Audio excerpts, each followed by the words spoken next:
பிரியமான ஆன்லைன் குடும்பத்தாரே, உங்களை எல்லாம் இந்த ஃபெய்த் கிளினிக்ல சந்திக்கிறதுல ரொம்ப சந்தோஷமா இருக்கு. வேர்டுக்கு போறதுக்கு முன்பாக அநேகருக்கு இதை ஷேர் பண்ணுங்க. ஒரு முக்கியமான அனௌன்ஸ்மெண்ட். வருகிற வாரம் முழுவதும் சனிக்கிழமை வரைக்கும் தனிப்பட்ட வாழ்வுடைய வளர்ச்சிக்காகவும் அபிஷேகத்தில் நிரம்புவதற்காகவும் 7 மணியிலிருந்து 8 மணி வரைக்கும் B2B ஃபேமிலி என்ற யூடியூப் பேஜில் ஜெபம் நடைபெற்று கொண்டிருக்கிறது. அநேகர் நேற்றைக்கு அபிஷேகத்தில் நிரம்பினார்கள். இன்னைக்கு நீங்கள் இணைந்து கொள்ளுங்க, மறந்துடாதீங்க. வேர்டுக்கு நேராக போகலாம். பிரியமானவர்களே, கர்த்தராகிய இயேசு கிறிஸ்துவ நாமத்தினாலே உங்களை யாவரையும் வாழ்த்துகிறேன். கர்த்தர் உங்களோடு கூட இருக்கிறார். இந்த காலையில் கூட உங்களுக்காக நான் ஜெபித்து கொண்டிருக்கும் பொழுது கர்த்தருடைய ஆவியானவர் என் உள்ளத்தில் வைத்த 2 தீர்க்கதரிசன வார்த்தையை உங்களுக்கு சொல்ல விரும்புகிறேன். இந்த வாரம் முழுவதும் கர்த்தர் உங்களுக்கு செய்ய போகிற காரியம் என்ன தெரியுமா?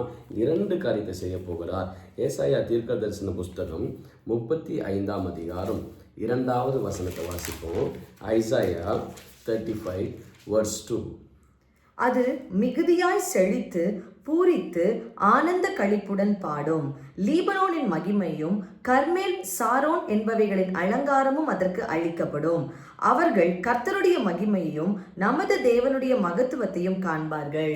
மகிமையும் தேவனுடைய மகத்துவத்தையும் காண்பார்கள். இந்த வாரம் கர்த்தர் உங்களை பார்த்து சொல்லுகிறார், உங்க வாழ்க்கையில அவருடைய மகிமையை, உங்க வாழ்க்கையில அவருடைய மகத்துவத்தை காண்பிக்க போகிறார். உங்க குடும்பத்துல, உங்க தொழில் வியாபாரங்கள்ல, உங்களுடைய ஊழியத்துல, நீங்க கையிட்டு செய்கிற எல்லா காரியங்களிலும் தேவன் தம்முடைய மகிமையும் தம்முடைய மகத்துவத்தையும் காண்பிக்க போகிறார். சோ 2 காரியம் நடக்கும். கமெண்ட் பண்ணுங்க. மகிமை, மகிமை, மகத்துவம், மகத்துவம், glory, glory, splendor of God. and splendor of God. 2 காரியத்தை செய்ய போகிறார். சரி, அது என்னன்னு பார்க்க போறோம். மகிமைனா என்ன?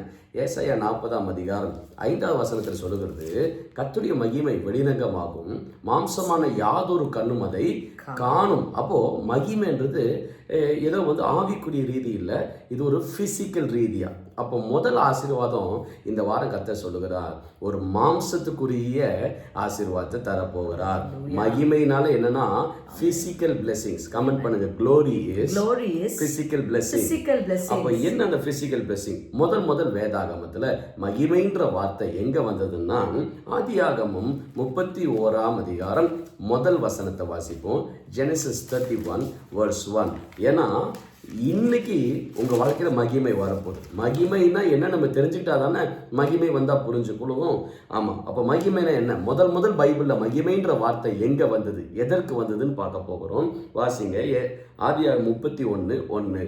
பின்பு லாபானுடைய குமாரர் எங்கள் தகப்பனுக்கு உண்டானவைகள் யாவையும் யாக்கோபு எடுத்துக்கொண்டான் என்றும் எங்கள் தகப்பனுடைய பொருளினாலே இந்த செல்வத்தை எல்லாம் அடைந்தான் என்றும் சொன்ன வார்த்தைகளை யாக்கோபு கேட்டான். இங்க யாக்கோபு என்ன பண்ணுகிறாருன்னா, லாபானுடைய பிள்ளைகள் பேசுகிறத கேட்கிறாரு. என்னன்னா, லாபானுடைய அத்தனை செல்வத்தை என்ன பண்ணிக்கிட்டாராம்?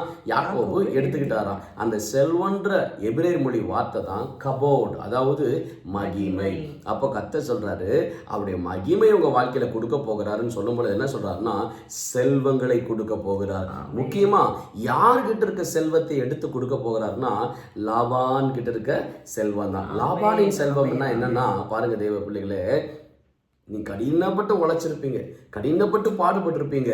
ஆனால் அத்தனை பாட அவங்க நன்மைக்கு எடுத்துக்கிட்டு உங்களுக்கு ஒன்றுமே இல்லாமல் உங்களை ஏமாற்றி இருப்பாங்க. அதுதான் லாபான்ற பேயினா என்ன பண்ண தெரியுமா? உங்களை உழைக்க வச்சு அவங்க நன்மைகளை சம்பாரிச்சுக்கிட்டு இருப்பாங்க. நீங்கள் கஷ்டப்பட்டு சம்பாதிப்பீங்க, நாயா பேயா உழைச்சி சம்பாதிப்பீங்க. ஆனால் என்ன பண்ணுவாங்க?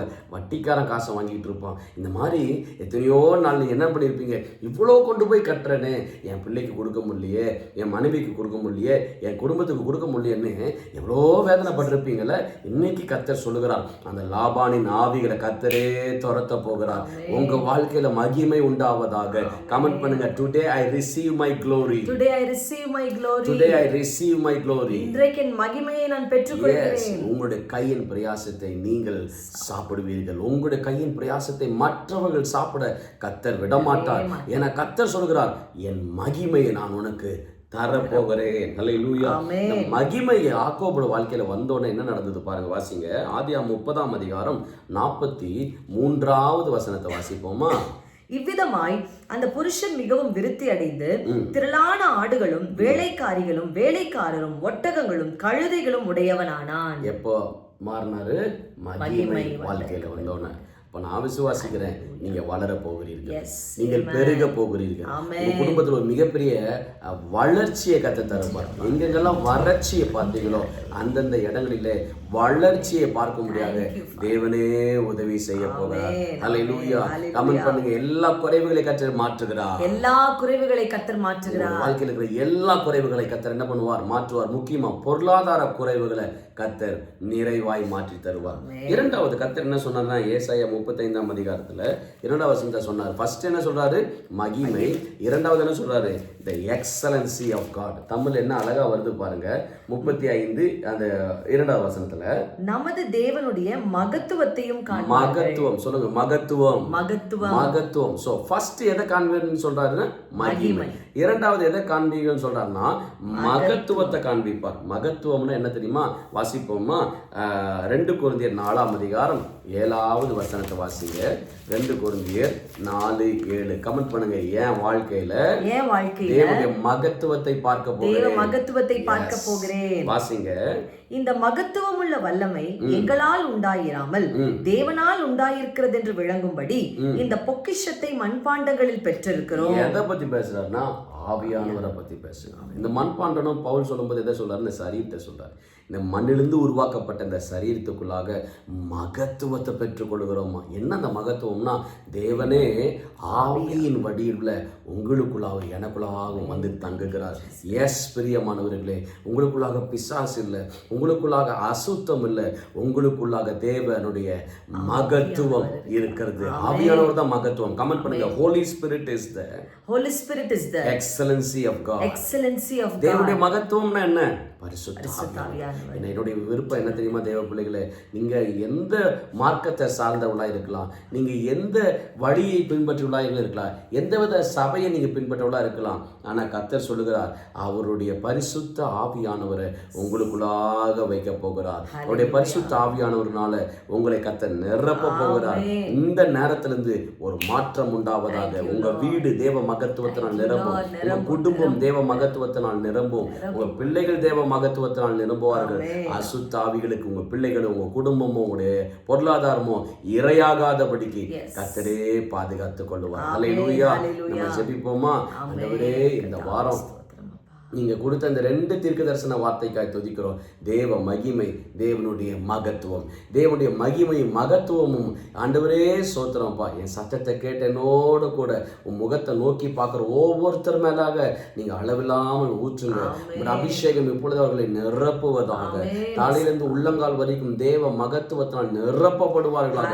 வீடுகளிலே, வேலை ஸ்தலங்களில், அவருடைய கம்பெனியில, சபைகளிலே தேவ மகத்துவத்தினால் நிரப்பப்படுவார்கள் என்று சொல்லுகிறேன். இன்னிலிருந்து ஒரு மாற்றம் உண்டாகட்டும். இன்னிலிருந்து ஒரு அதிசயம் உண்டாகட்டும். எத்தனையோ வருஷமா கஷ்டப்பட்டு உழைக்கிறோம், ஆனா எந்த நன்மையும் நடக்க மாட்டேங்குது. என் நன்மையெல்லாம் அவங்க பிடிக்கிட்டு போயிடுறாங்கன்னு சொல்லி கவலையோட இருக்கிற அந்த லாபானின் ஆவிகளால் பாதிக்கப்பட்டவர்களுக்காக ஜெபிக்கிறேன். ஆண்டவரே, அந்த மகிமையை உங்களுக்கு எடுத்து தாங்க. லாபான் கிட்ட இருந்தது யாக்கோபுக்கு எடுத்து தந்தது போல இவர்களுக்கும் அந்த மாற்றி தருவீராக என்று ஜெபிக்கிறேன். இயேசு கிறிஸ்துவின் நாமத்தில் பிதாவே, ஆமென், ஆமென். பிரியமானவர்களே, நீங்க பயப்படாதீங்க. தேவனுடைய மகிமையும் தேவனுடைய மகத்துவம் உங்க வாழ்க்கையில கிரியை செய்யும். ஆமென். You are blessed. You are blessed. Bye bye.